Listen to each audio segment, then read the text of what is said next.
চোর হওয়ার জন্য যোগ্যতা লাগে না, সৎ হওয়ার জন্য যোগ্যতা লাগে। সৎ হওয়ার জন্য মেরুদণ্ড শক্ত থাকতে হয়, হিম্মত থাকতে হয়, সৎসাহস থাকতে হয়। বাবাকে বলতে হয়, বাবা আমি চুরি করব না। তুমি অসন্তুষ্ট থাকতে পারো, বাবা আমি 2 নম্বর জিনিস তোমাকে খাওয়াবো না। আমাকে অন্যদের উদাহরণ দিবা না, আমাকে সৎ মানুষের উদাহরণ দাও। যুবকরা বলা যাবে না বাবাকে ইনশাআল্লাহ? বেয়াদবি করা ছাড়া সুন্দর ভাই বলা যাবে না। কিন্তু মুশকিল কি জানেন? আমার কথা শুনলে আপনার কপালে দুঃখ আছে। দুঃখ কি বলবো? দুঃখ হলো বিয়ে করার জন্য বউ পাবেন না। আরে বউ পাওয়া তো পরের কথা, নিজের মা বাপের কাছেও বিল পাবেন না। মা বাবা দেখবেন খুশি না, বলবে যে কি একটা ছেলে আমার, কি যে চাকরি করে। বলেন তো, পড়ালেন বলেন তো? হ্যাঁ হ্যাঁ, কি যে চাকরি করে, জামাটাও পাল্টাতে পারে নাই। কি যে চাকরি করে, বাড়িটাও করতে পারে নাই। কি যে চাকরি করে, কিছুই করতে পারে নাই। বাপ মাও বলবে, এলাকাবাসীও বলবে। এবং শুধু এটুকু বললে হয়তো, এক একটা আলপিন দিয়ে খোঁচা দিয়ে বলবে কি জানেন? এই যে অমুকের ছেলে এক লগে চাকরি করছে, কত কিছু করে ফেলছে। হ্যাঁ, বাড়ি 2 তলা জায়গায় 3 তলা করে ফেলছে, শহরে জমি রাখছে, দোকান রাখছে, কত কিছু করছে।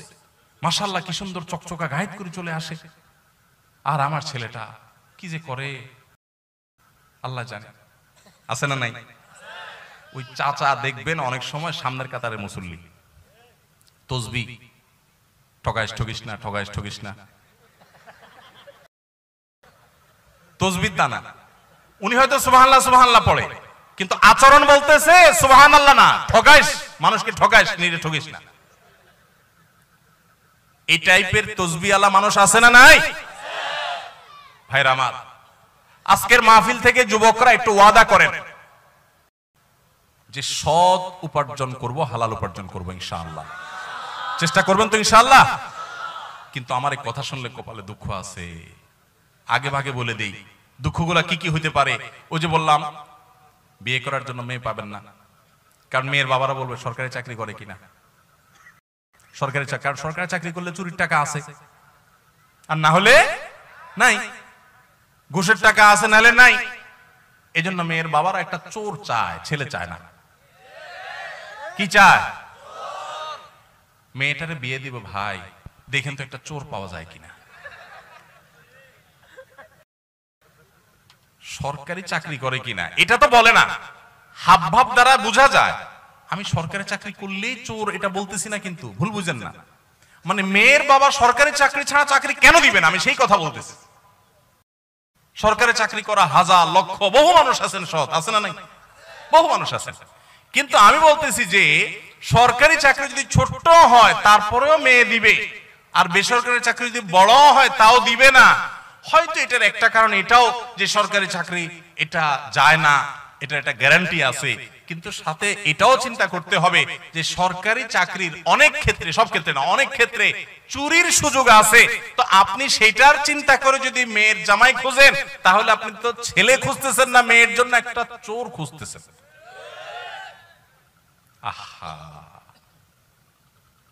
আল্লাহ আমাদেরকে সততার সাথে জীবন যাপন করার তৌফিক দান করুন। শুনেন, এই যে ঠিক ঠিক বলতেছেন না আমার সাথে, এগুলোর জন্য পয়সা কড়িও লাগে না, মেরুদণ্ডে জোরও লাগে না।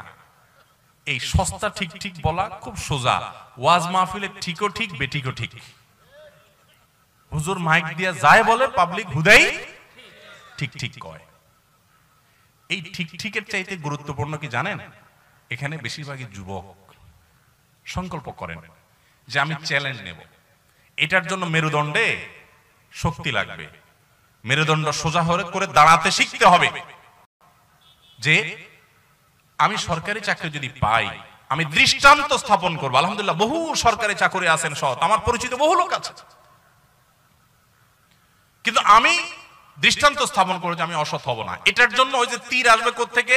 মেয়ের বাপের তীর মারবে, বউয়ে তীর মারবে, বাপ মা তীর মারবে, এলাকাবাসী তীর মারবে। কি চাকরি করে? যখন বিদেশ যাই প্রবাসী ভাইরা বলে, হুজুর কি বলতাম, মনের দুঃখ, এত টাকা পয়সা পাঠাই তাও মা বাপের মন বুঝতে পারি না। কি যে বিদেশ করো বাবা, তোমার কত পরে গেছে অমুকের ছেলে, পুরো এলাকা কিনে আলেছে, পুরো এলাকা। আহা, চাচারা, বাবাজিরা, কান খাড়া করে শুনেন, কিয়ামতের ময়দানে জাহান্নামে ওই ছেলেকে ফেলানোর আগে আপনাকে উপর করে ফেলানো হবে। কারণ আপনি আপনার ছেলেকে চুরি করতে বাধ্য করেছেন। ওই স্ত্রীকে আল্লাহ তাআলা আগে নিক্ষেপ করবেন যে স্ত্রী তার স্বামীকে চুরি করতে বাধ্য করেছে, কারণ তার অপরাধটা আগে হয়েছে। ভাইরা আমার, সৎ মানুষের কোনো দাম এই সমাজে নাই। রাস্তা দেখবেন অমুক ভাই তমুক ভাই সালাম আলাইকুম সালাম আলাইকুম, তাই না? কিন্তু সৎ মানুষ 2 নম্বর পথে টাকা কামাই করে না। এলাকা, প্রত্যেকটা এলাকাতে কিন্তু কম বেশি সৎ মানুষ আছে। সরকারি বেসরকারি চাকরি করছেন বিভিন্ন ক্ষেত্রে সৎ আছে না? বহু লোক এলাকাবাসী কিন্তু চিনে কে সৎ কে অসৎ, তাই না? বেশিরভাগ ক্ষেত্রেই চিনে। এই সৎ মানুষদের কোনো দাম, আরে অন্য কোথাও তো দাম নাই, দাম নাই। এই যে মাহফিল, এই মাহফিলের মঞ্চেও দাম নাই।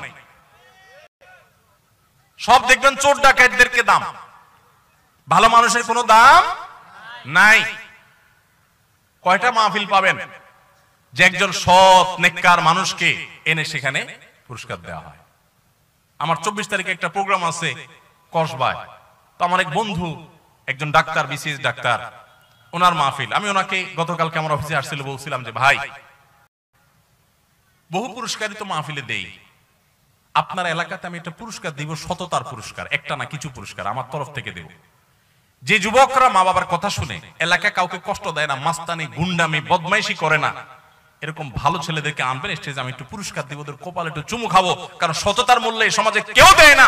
এই স্টেজ মসজিদের মিম্বর যদি না দেয় তো আল্লাহর জমিন থেকে সততা ধুয়ে মুছে চলে যাবে। মসজিদ কমিটিতেও দেখবেন যে সব চোর ডাকাত খুঁজে খুঁজে বাইর করে। আমি সবাইকে বলতেছি না, আবার ভুল বুঝেন না, বেশিরভাগ আমি সেটা বলছি। কয়টা মসজিদে আপনারা দেখেন যে মসজিদ কমিটিতে ভালো ভালো মানুষগুলোকে, যে এলাকার সবচেয়ে সৎ, সবচেয়ে ভালো মানুষ, সত্য কথা বলে, ধানাই ফানাই করে না, 2 নম্বরই করে না, এই মানুষগুলোকে খুঁজে খুঁজে এনে মসজিদে দায়িত্ব কয়টা মসজিদে দেওয়া হয় বলেন তো? নাই। কারণ আমরা সবাই চাই, আমরা হুজুররাও চাই যে মসজিদটা চকচক করুক, আমার কমিটির লোকজন চোর ডাকাত যাই হোক মসজিদ যেন চকচক করে। এটা কি ইসলাম? এটা ইসলাম না। আমার মাহফিলের চকচকার চাইতে গুরুত্বপূর্ণ হলো আমরা যেন সৎ হতে পারি। তো সৎ হতে হলে অনেক ঝামেলা আছে। যুবক ভাইরা, এখন আপনারা সিদ্ধান্ত নেন কে কে সৎ থাকবেন আর কে কে অসৎ থাকবেন।